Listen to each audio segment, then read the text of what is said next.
High বন্ধুরা, আছে আমি মিনা চলে এসেছি তোমাদের সাথে কিছু ব্লগ নিয়ে। দেখো আমরা বাদাতে আমরা চলে এসেছি। বাদায় এগুলো ঘাস করাই দেখাচ্ছি তোমাদের।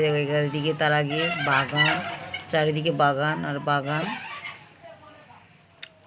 এদিকে লঙ্কা বাগান, নিচে পালং শাক আছে, লঙ্কা গাছ।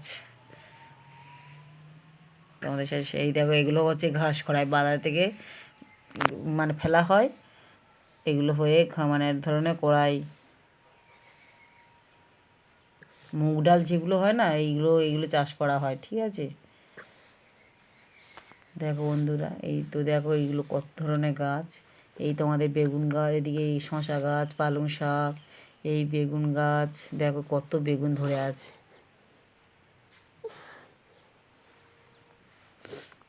এই গাছে, এই কড়াই গাছে সার দেওয়া হচ্ছে। সেই দেখো সার বালতিতে নিয়ে আসা হয়েছে। আমার মেয়ে সেই ঘুরছে, এদিক ওদিক করছে খালি। এই কড়াই শাক খুব ভালো লাগে।